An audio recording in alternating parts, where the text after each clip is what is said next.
This channel does not promote any violent, harmful, or illegal activities. All content provided by this channel is meant for an educational purpose only.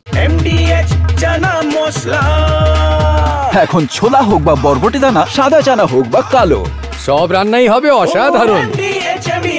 যাচ্ছেন কেন্দ্রীয় স্বরাষ্ট্রমন্ত্রী অমিত শাহ। এই মুহূর্তে খুব গুরুত্বপূর্ণ একটি তথ্য আপনাদের দিচ্ছি। কেন্দ্রীয় স্বরাষ্ট্রমন্ত্রীকে আহমেদাবাদ যাওয়ার নির্দেশ দিয়েছেন খোদ প্রধানমন্ত্রী। আপনাদের জানাচ্ছিলাম প্রধানমন্ত্রী কেন্দ্রীয় মন্ত্রীর সঙ্গে কথা বলেছেন, সিভিল এভিয়েশন মন্ত্রকের, তার সঙ্গে সঙ্গে স্বরাষ্ট্রমন্ত্রীর সঙ্গেও তিনি কথা বলেন এবং আহমেদাবাদ যাওয়ার জন্য নির্দেশ দিয়েছেন। আমাদের সঙ্গে রয়েছেন আমাদের প্রতিনিধি রক্তিমের কাছ থেকে আরো জানবো। রক্তিম, কি তথ্য আসছে এই মুহূর্তে? সবচেয়ে বড় খবর, কেন্দ্রীয় স্বরাষ্ট্রমন্ত্রী ইতিমধ্যেই রওনা দিতে চলেছেন আহমেদাবাদের উদ্দেশ্যে। প্রধানমন্ত্রী নির্দেশে কেন্দ্রীয় স্বরাষ্ট্রমন্ত্রী যাচ্ছেন আহমেদাবাদে এবং কেন্দ্রীয় স্বরাষ্ট্রমন্ত্রী ইতিমধ্যেই একটি নির্দেশ করেছেন গুজরাটের মুখ্যমন্ত্রী ভূপেন্দ্র প্যাটেলের কাছে। ভূপেন্দ্র প্যাটেল সেটা নিয়ে গুজরাটি ভাষায় একটি টুইট করেছেন, যেখানে পরিষ্কার বলেছেন যে অমিত শাহ বলেছেন সমস্ত রকমের কোঅপারেশন তার পক্ষ থেকে রয়েছে এবং তিনি সমস্ত তার দপ্তরকে বলেছে যে যারা যারা ইনজিওর্ড হয়েছে এই গোটা ঘটনায় তাদের গ্রিন করিডর করে কিন্তু হাসপাতালে নিয়ে যেতে হবে। অর্থাৎ গ্রিন করিডর করে কিন্তু যারা ইনজিওর্ড হয়েছে এই মুহূর্তে খবর, তাদের কিন্তু হসপিটালে নিয়ে যাওয়া হচ্ছে গ্রিন করিডর করে। এবং যারা যেই মৃত যে আশঙ্কা করা হচ্ছে তাদেরও কিন্তু বডি রেস্কিউ করা শুরু হয়ে গিয়েছে। ফলে সব মিলিয়ে কিন্তু তৎপরতা শুরু হয়ে গেছে এবং সবচেয়ে এই মুহূর্তে বিগ ব্রেকিং যে কেন্দ্রীয় স্বরাষ্ট্রমন্ত্রী অমিত শাহ কিন্তু আহমেদাবাদের উদ্দেশ্যে রওনা দিতে চলেছেন। রক্তিম, আমি আরেকটা খবরও পাচ্ছি, যেটা এএনআই সূত্রে আমরা পাচ্ছি, এএআইবি মানে এয়ারক্রাফট অ্যাক্সিডেন্ট ইনভেস্টিগেশন ব্যুরো, এরাও কিন্তু একটা টিম নিয়ে সেখানে আহমেদাবাদে পৌঁছচ্ছে, এরকম একটা খবর পাচ্ছি। মানে একটা বড় উচ্চ পর্যায়ের যে তদন্ত হবে সেটাও বোঝা যাচ্ছে। একেবারেই যে ঘটনার যে ফ্রিকোয়েন্সিটা, তাতে কিন্তু সমস্ত মানে বিমান দপ্তরের অর্থাৎ অসামরিক বিমান দপ্তরের সমস্ত টপ অফিসিয়ালরা কিন্তু মুভ করতে শুরু করে দিয়েছে। ইতিমধ্যেই রাম নাইডুর পক্ষ থেকে কিন্তু সেই নির্দেশিকা পৌঁছে গিয়েছে তাদের অবিলম্বে আহমেদাবাদ যাওয়ার জন্য এবং তারা কিন্তু ইতিমধ্যে মুভ করেছে। ফলে সব মিলিয়ে আহমেদাবাদে আর কিছুক্ষণের মধ্যে। তুমি সঙ্গে থাকো। যে তদন্তের যে অংশ আপনারা শুনছিলেন, এর মধ্যে আপনাদের জানিয়ে রাখি অভিষেক বন্দ্যোপাধ্যায় তিনিও বলছেন যে তদন্ত করা হোক, একেবারে পূর্ণাঙ্গ স্বচ্ছ তদন্তের দাবি করছেন অভিষেক বন্দ্যোপাধ্যায়। এত বড় একটা বিমান বিপর্যয়, এটা কিভাবে ঘটলো, কেন, কোন কার গাফিলতিতে হলো, কিভাবে হলো, পুরো বিষয়টা তদন্তের মাধ্যমে সামনে আসবে। অভিষেক বন্দ্যোপাধ্যায় তিনি বলছেন পূর্ণাঙ্গ স্বচ্ছ তদন্তের দাবি করছেন তিনি। অভিষেক বন্দ্যোপাধ্যায় বলছেন তদন্ত হোক, আর তার সঙ্গে তিনি যেটা যোগ করছেন যে পূর্ণাঙ্গ এবং স্বচ্ছ তদন্ত। এই মুহূর্তে রাত্রেই দেখো আহমেদাবাদ বিমান দুর্ঘটনায় গভীর শোক প্রকাশ করেছেন মুখ্যমন্ত্রী মমতা বন্দ্যোপাধ্যায়। টুইট করেছেন তিনি, ভয়াবহ দুর্ঘটনার কথা শুনে স্তম্ভিত, 242 জন যাত্রীর জন্যই প্রার্থনা করছি, সোশ্যাল মিডিয়ায় পোস্ট করেছেন মমতা বন্দ্যোপাধ্যায়। মিস্টার জোয়ারদার আমাদের সঙ্গে রয়েছেন, আরো একবার তার কাছে চলে যাই। মিস্টার জোয়ারদার, যেটা আপনি বোঝানোর চেষ্টা করছিলেন, ঠিক কি হতে পারে, কি কারণে এরকম বড় বিপদ? হ্যাঁ, সো ডেফিনেটলি একটা আমরা যেটা দেখছি যে প্লেনটা যখন খুব হেভি কন্ডিশনে যখন টেক অফ করে, তার main source of keeping it uplift মানে হাওয়াতে উড়িয়ে রাখার মেইন সোর্স হয় তার ইঞ্জিন। তার মানে ডেফিনেটলি যদি ইঞ্জিনের কোনো লস অফ থ্রাস্ট হয়ে থাকে, সেই ক্ষেত্রে প্লেনের এতটা ওয়েট ওখানে সাস্টেন করা মুশকিল হয়। যেরকম প্লেনটার ট্র্যাজেক্টরি আমরা দেখতে পাচ্ছি ওপেন সোর্সে যেরকম ইনফরমেশন আসছে, দেখা যাচ্ছে যে প্লেনটা প্রায় 500 থেকে 600 ফিট হাইট অব্দি উঠেছিল। টেক অফের পরে ডেফিনেটলি এই সময় পাইলট আন্ডার ক্যারেজের চাকাগুলোকে আপ করে নেয়, এয়ারক্রাফটটাকে ক্লিন করে নেওয়া হয়, আর তারপরে প্লেনটাকে দেখা যাচ্ছে নামার সময় তার চাকাটা ডাউন আছে। তার মানে ওরা মাঝখানে একটা মেডে কলও দিয়েছে। তার এই সময়টার মধ্যে 8:05 থেকে 8টা মানে 0805 থেকে 0807 জুলু টাইম মানে জিএমটি টাইমের মধ্যে ঘটনাটা ঘটেছে। তো সেখানে দেখা যাচ্ছে যে একটা কনফিগারেশন চেঞ্জ করা হয়েছিল, মানে ওরা টেক অফের জন্য উঠছিল, তারপরে কিছু একটা ঘটনা ঘটে আর প্লেনটা যেভাবে নেমেছে মনে হচ্ছে যে একটা ফোর্স ল্যান্ডিং এর অ্যাটেম্প্ট করা হয়েছিল, চাকাটা নামিয়ে ওটাকে সেভ করার চেষ্টা করা হয়েছিল। মিস্টার জোয়ারদার, একটা প্রশ্ন, যেহেতু এখন কিছু প্রুফ করা যাবে না, মিস্টার জোয়ারদার একটা প্রশ্ন থাকছে, যেহেতু তদন্তের দাবি করছেন এবং তদন্ত হবেও, খুব স্বাভাবিক, কিন্তু এই জায়গায় একটু প্রশ্ন করব, যখন কোনো বিমান ওড়ার সিচুয়েশনে থাকে, অর্থাৎ তার আগে কি কি প্রক্রিয়া হয়, কি কি চেক করা হয়, বিমান ঠিকভাবে তার উড়ান ধরতে পারবে কি পারবে না এর জন্য? সো এখনকার মডার্ন জেনারেশন প্লেনগুলো ধরুন বোয়িং 787 বলুন বা এয়ারবাস বলুন, এগুলো সমস্ত সফটওয়্যার কন্ট্রোলড, এদের সমস্ত সিস্টেমসগুলো কম্পিউটার কন্ট্রোলড। যে কোনো জিনিস, কোনো কিছু খারাপ থাকলে automatic continuous built in check চলতে থাকে সিস্টেমের মধ্যে, ওগুলো ফল্টগুলো ডিটেক্ট করে, আইডেন্টিফাই করে। সো এরকমভাবে যদি কোনো অলরেডি ফল্ট থাকতো সেটা পাইলটের কাছে অলরেডি এসে যেত ইনফরমেশনটা, আনলেস টেক অফের পরে যদি কিছু হয়ে থাকে ঘটনা, it could be bird hit, it could be some kind of a material failure, it could be anything. I mean, সেই কি হয়েছে সেই ঘটনাটা অনলি তদন্তের পরে জানা যাবে, আগে থেকে স্পেকুলেট করে কিছু বলাটা ঠিক নয়। 500 থেকে 600 ফিট যখন প্লেনটা উঠেছে, মানে it was flyover the, then some incident, some event has happened, যার জন্য নাকি এই অঘটনটা ঘটে। ডেফিনেটলি মিস্টার জোয়ারদার, দেখুন যে ছবি আমরা দেখতে পাচ্ছি, আমরা তো যেগুলো দেখছি তার ভিত্তিতেই কথা বলছি, জনবহুল একটা এলাকা, নির্মীয়মান বহুতল হতে পারে, কিন্তু ওই জায়গাটা তো জনবহুল এলাকা, তাতে তো আরো মৃত্যুর আশঙ্কা থেকে যাচ্ছে। আপনার ইনিশিয়ালি দেখে কি মনে হচ্ছে বা আপনি কি তথ্য পাচ্ছেন? দেখুন, aviation is a dangerous profession by itself. আমি এটা বলতে চাই আপনাদের, এত হাজার হাজার ফ্লাইট চলছে, this is not the last accident, এরপরেও অ্যাক্সিডেন্ট হবে, এটা it is not going to end, কারণ টেকনিক, এটা মেশিন নিয়ে আমরা খেলছি। অবশ্যই প্রচন্ডভাবে আমাদের এটা চেকস করা হয়, অল রেগুলেটরি ফ্রেমওয়ার্কটা পুরোপুরি তৈরি আছে, ওরা খুবই নিখুঁতভাবে চেক এগুলো করানো হয়।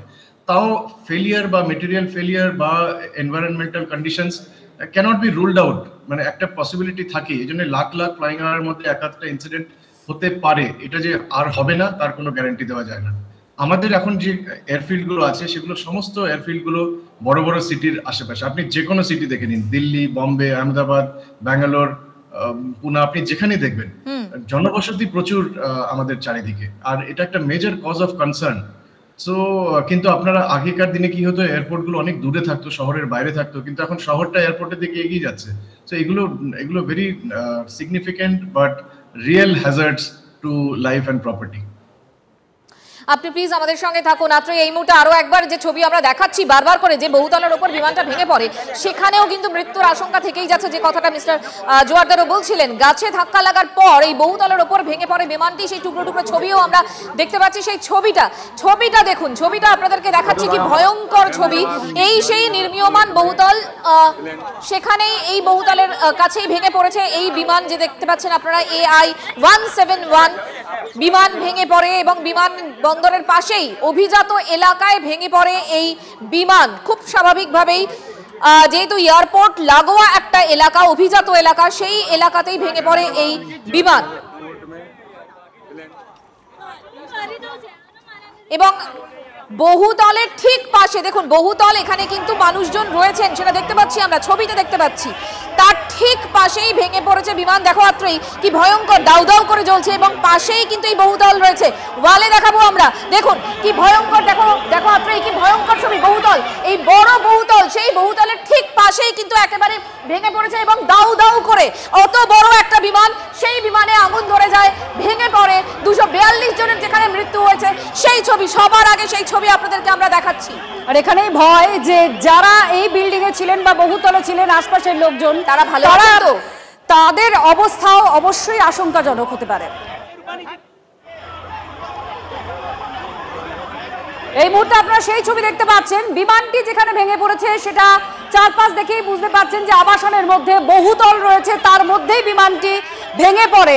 অর্থাৎ যতজন যাত্রী ছিলেন তাদের প্রত্যেকের প্রাণহানি হতে পারে, অর্থাৎ তাদের মৃত্যুর আশঙ্কা যেমন করা হচ্ছে, ঠিক তেমনই আশপাশে যারা ছিলেন যেখানে বিমানটি ভেঙে পড়েছে তাদের অবস্থা কি তা নিয়েও আশঙ্কা তৈরি হচ্ছে। এই মুহূর্তে দেখুন, একেবারে বিমানটি মিনিট 5 ওড়ার পরেই এইভাবে ভেঙে পড়ে একেবারে জনবসতি এলাকা, সেখানে ভেঙে পড়ে বিমানটি। আরো প্রাণহানি হতে পারে, এই আশঙ্কা তৈরি হচ্ছে। দেখো অভিজাত এলাকা, এবং দেখো যে বহুতলটা আমরা দেখতে পাচ্ছি, এসি রয়েছে, জামা কাপড় ঝুলছে, অর্থাৎ মানুষজন কিন্তু রয়েছেন এই বহুতলের মধ্যে, এবং সেখানে ফেন্সিং, পাঁচিল, সেই পাঁচিলের গায়ে একদম দাউ দাউ করে আগুন জ্বলছে। এই ছবি কিন্তু ভয়ঙ্কর রাত্রেই। এটা বড় বিমান বিপর্যয়, বারবার বিশেষজ্ঞরাও তারাও বলছেন যে এটা একটা বড় মাপের বিমান বিপর্যয়, কারণ ভারতের অসামরিক বিমান পরিবহন ক্ষেত্রে এই ধরনের ঘটনার নজির খুব কম। Agency, army, BSF, CISF, corporation, collector office के सभी स्टाफ सभी यहाँ काम में लगे हुए हैं।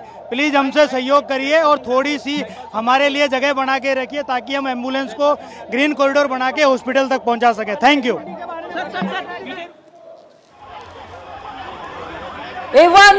AI-171 এই বিমান এয়ার ইন্ডিয়া। আমরা ম্যাপটা একটু দেখাই, বিগ ওয়ালে আমরা ম্যাপটা একটু দেখাই। মেঘানীনগর, যেখানে আমরা বলছি আহমেদাবাদ বিমানবন্দর থেকে একদম কোন জায়গাটায় কতটা কাছে, ঠিক সেখানে এই বিমান ভেঙে পড়েছে AI-171 বিমানটি, এবং একদম বিমানবন্দর লাগোয়া অংশ, একদম একেবারে বিমানবন্দর লাগোয়া অংশ, জনবসতিপূর্ণ এলাকা, সেখানে গিয়ে এই বিমানটি ভেঙে পড়ে। মানে ধরুন রানওয়ে ঠিক পাশে, কিন্তু একদম মানে একদম বিমানবন্দর লাগোয়া জায়গা, সেখানে ঘটনাটা ঘটেছে। কারণ উড়ান অর্থাৎ বিমানটি ওড়ার মিনিট 5 মধ্যেই এই বিপর্যয়ের আভাস পান পাইলট। তার সেই সঙ্গে সঙ্গে তিনি বলেন যে মে ডে, অর্থাৎ এটা একটা তাদের কোড নেম, বড় বিপর্যয়ের মুখে পড়তে চলেছে। এটিসির সঙ্গে যোগাযোগ বিচ্ছিন্ন হয়ে যায়, তারপরেই বিমানটি পড়ে যায়। ড্রিমলাইনার এই যে বিমান যা নিয়ে কথা হচ্ছে, এবং এই মুহূর্তে দাঁড়িয়ে এই বিমান সম্পর্কে আর কি কি তথ্য পাচ্ছি আমরা? কমলেশ আমাদের সঙ্গে রয়েছেন। কমলেশ, দেখো বিমান অনেক ধরনের অনেক আকারের বিমান হয়। এই বিমানটা বলা ভালো আমাদের বোঝার সুবিধার জন্য একটা জাম্বো সাইজের বিমান। যদি একটু প্লাজমায় ছবিটা চালানো হয় তাহলে আমরা বোঝাতে পারবো যে আজকে ঠিক কোন বিমান ভেঙে পড়লো, মানে কত বড় যে বিমানটা। বোয়িংয়ের তৈরি, আমেরিকার বোয়িং কোম্পানির তৈরি এই বিমান, যে বিমানটা বেশ কয়েক বছর ধরে এয়ার ইন্ডিয়া ওড়াচ্ছে। মানে এয়ার ইন্ডিয়া যতগুলো ফ্লাইট রয়েছে তার মধ্যে এই বোয়িং ড্রিমলাইনার 787, বোয়িং 787 ড্রিমলাইনার অন্তত 27টা রয়েছে। 10-12 বছরের বেশি সময় ধরে এয়ার ইন্ডিয়া এই বিমান ওড়াচ্ছে। এবং ছবিটা একবার পিসিআরকে বলবো প্লাজমায় প্লে করতে, তাহলে বোঝানো সম্ভব হবে যে ঠিক কত বড় বিমান। যেহেতু এই যে বলা হচ্ছে না 230-এর বেশি যাত্রী, অন্তত 250 জন যাত্রী এই বিমানে ধরেন। বিরাট সাইজের একটা বিমান, বহু যাত্রী ছিলেন, ক্রিউ অন্তত 10 থেকে 12 জন ক্রিউ ছিলেন। মানে এত সংখ্যক যাত্রী, সেই কারণে এত ক্রিউ রাখা হয়। কমলেশ একটু থামাই, দর্শকদের একটুখানি বলে দিই, আমি তোমার কাছে ফিরছি। এই ড্রিমলাইনার কেমন হয় সেই ছবিটাও আপনাদেরকে পাশাপাশি দেখাচ্ছি। কমলেশ, হ্যাঁ, এই ছবিটা যদি দেখা যায় যে বিমানে সাধারণত দুদিকে দুটো সিটের অ্যারেঞ্জমেন্ট থাকে, 3টে প্লাস 3টে 6টা।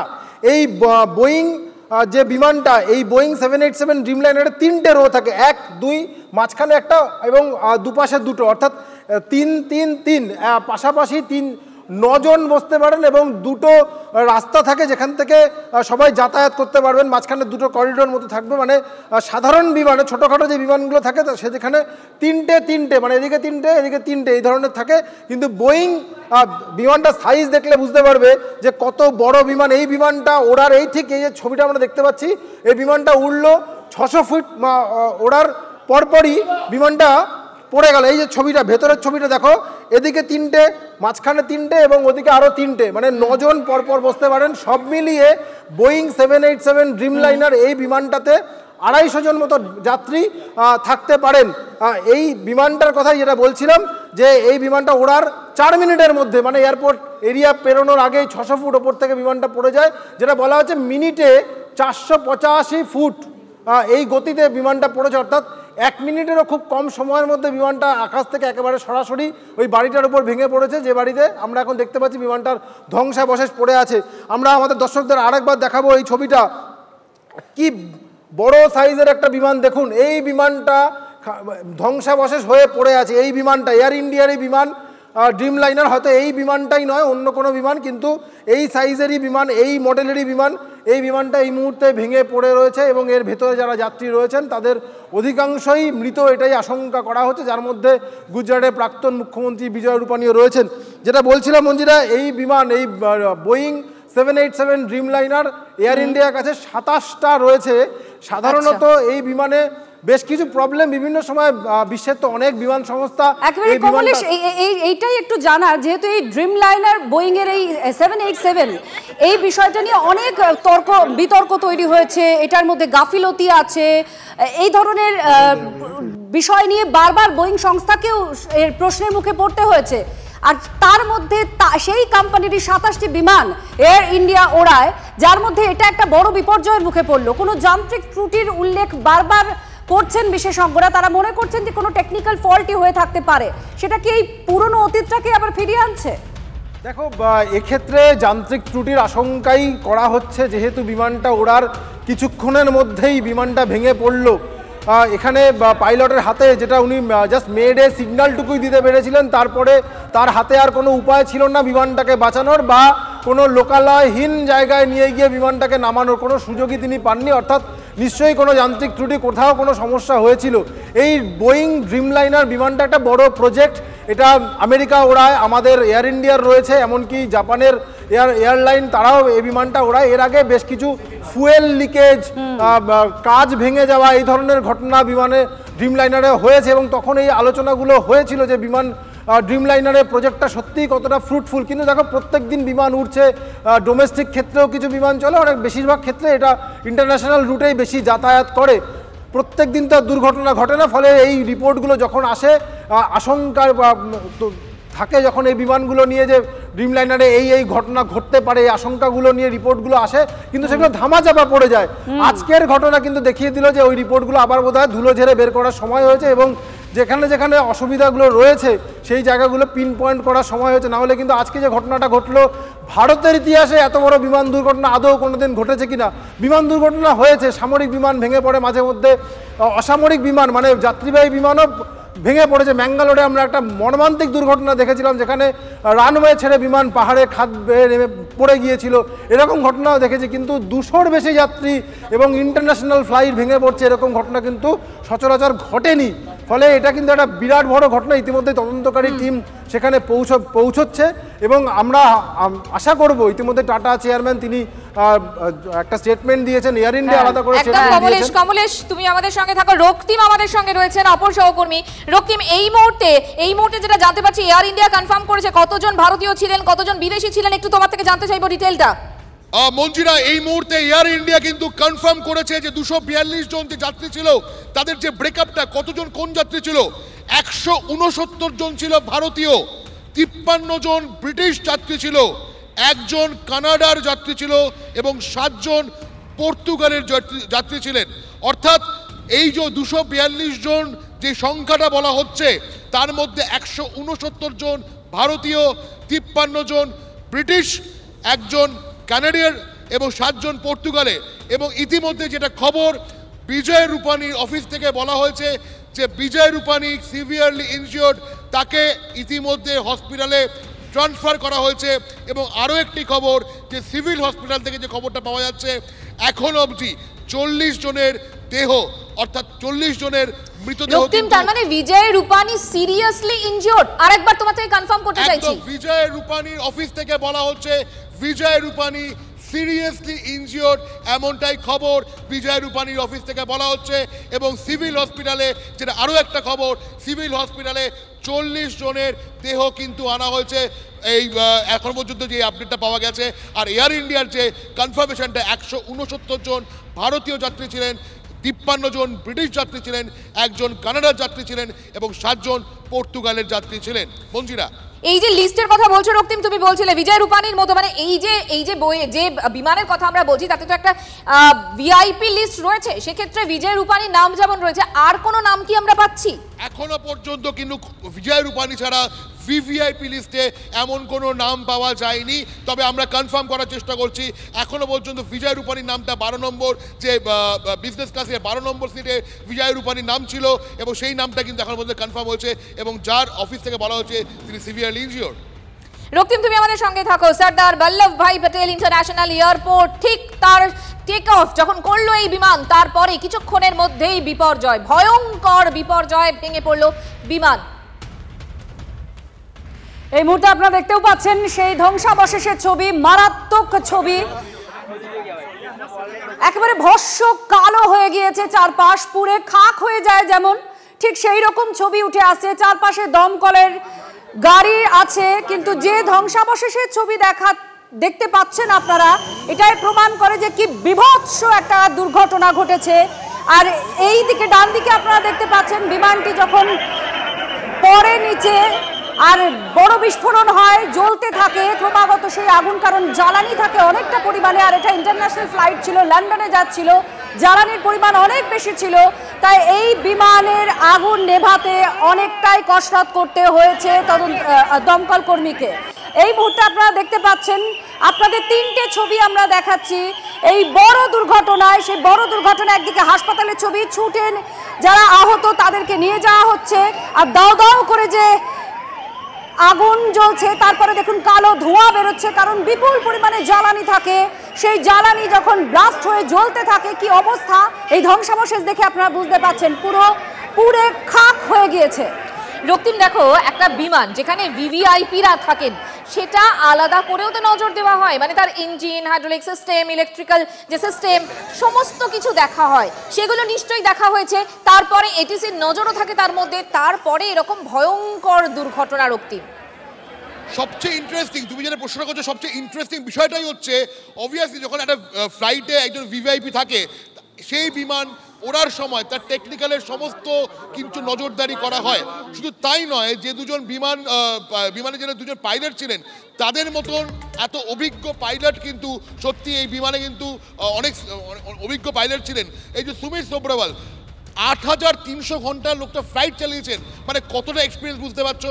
এবং দ্বিতীয় যিনি পাইলট ছিলেন তিনি ১১০০ ঘন্টা ফ্লাইট চালিয়েছেন, অর্থাৎ তিনিও কতটা অভিজ্ঞ বুঝতে পারছো। তারপরেও কিভাবে এই বিমান দুর্ঘটনা ঘটে সেটা কিন্তু প্রশ্ন থেকে যাচ্ছে। তাহলে কি যান্ত্রিক ত্রুটি ছিল? কারণ 1:39 যখন বিমানটি টেক অফ করে তখন কিন্তু সঙ্গে সঙ্গে এটিসিতে মেডে কল করা হয়। এই মেডে কলটার এটিসির ভাষায়, অর্থাৎ বিমানের ভাষায়, বিমান যাত্রার ভাষায় বলা হয় যখন কোনো বিপদ আশঙ্কা করতে পারে, বিপদ সংকেত পেলে তখন অ্যাসিস্ট্যান্সের জন্য এই মেডে কল করা হয়। এবং তখনই সঙ্গে সঙ্গে 1:39 মেডে কল করা হয়েছিল এটিসিতে, এবং তারপরে সমস্ত যোগাযোগ বিচ্ছিন্ন হয়েছিল। তাহলে তারা কি তখনই ওড়ার সময় বুঝতে পেরেছিলেন এই বিমানে কোনো সমস্যা রয়েছে? কারণ দুজন পাইলটে কিন্তু যথেষ্ট অভিজ্ঞ। মঞ্জিরা, একদম একদম রক্তিম, এবং এই যে যতজন যাত্রী ছিলেন যাদের প্রত্যেকেরই প্রায় মৃত্যু হয়েছে বলেই জানা যাচ্ছে। તો એમાં ઇન્જર્ડ થયા છે, દાઝ્યા છે, અને જે બિલ્ડિંગમાં લોકો હતા એમને પણ ઈજાઓ પહોંચી છે, અને એમને રેસ્ક્યુ પણ કરવામાં આવ્યા છે। પ્લેનમાં જે લોકો હતા એમને પણ બહાર કાઢવામાં આવ્યા છે, જે બચી શકે એવા હતા કે જેમને બચાવી શકાય એવા હતા, એ લોકોને સારવાર આપવા માટે એમ્બ્યુલન્સથી લઈ જવાયા છે, અને સાથે જ સાથે સંખ્યાબંધ ডেড বডিজ અહીંયાથી કાઢવામાં આવી છે। এই যাত্রীদের মধ্যে 11 জন শিশু ছিল এবং 2 জন সদ্যজাত। এখনো পর্যন্ত খবর পাচ্ছি আমরা দুর্ঘটনাগ্রস্ত ওই বিমানের মধ্যে 11 জন শিশু, যাত্রীদের মধ্যে 11 জন শিশু, 2 সদ্যজাত শিশু ছিল বলে মনে করা হচ্ছে। অত্যন্ত মর্মান্তিক একটা দুর্ঘটনা। এই দুর্ঘটনার তদন্তের জন্য ইতিমধ্যেই দাবি উঠেছে, আর যে কোনো বিমান দুর্ঘটনার পরেই তার একটা তদন্ত হয়। যে কোম্পানির about a plane crash, Hindi और पंजाबी प्लीज सर, और जो पंजाबी सुन लो, हिंदी सुन लो, जो पंजाबी देखो खबर आई सी कि there's a plane crash Ahmedabad तो लंदन फ्लाइट ਸੀਗੀ ਸਵੇਰੇ 8 ਵਜੇ ਦਾ ਸਮੇਂ ਸੀਗਾ ਸ਼ਾਇਦ, ਐਂਡ ਉਹਦੇ there's an accident, but ਹੁਣ ਉਸ ਦੀ ਜ਼ਿਆਦਾ ਖਬਰ ਮੇਰੇ ਕੋਲ ਨਹੀਂ ਹੈਗੀ। ਅਸੀਂ ਤਾਂ ਇਹੀ ਪ੍ਰਾਰਥਨਾ ਕਰ ਰਹੇ ਹਾਂ ਕਿ ਜਿੰਨੇ all those who were on board should be all right, and we should await the news. I don't think one should speculate on that. Sir Punjab ਪਾਈਪਾਂ ਦੇ ਚਾਰਜ ਵੀ ਸਰ, ਹਾਂਜੀ ਉਹ ਤੋਂ ਪਹਿਲੇ ਯਾਰ খবর তো ਲੈ ਲਓ ਪੂਰੀ। যে ছবি আপনাদেরকে দেখাচ্ছি এই মুহূর্তে, মাত্র একটা কথা ঠিক, মিস্টার জোয়ারদারও যেরকম বলছিলেন যে টেকনিক্যাল ফল্ট ছিল কিনা সেটা তো আমরা এখন আন্দাজ কথা বলছি, আলোচনা করছি। ব্ল্যাক বক্স যতক্ষণ না পর্যন্ত পাওয়া যাচ্ছে ততক্ষণ পর্যন্ত কিন্তু কনফার্ম করে কিছুই বলা যাবে না। এই আরে কম দে কিন্তু খাঁটি দে, MDH কাশ্মীরি লাল লঙ্কার গুঁড়ো। MDH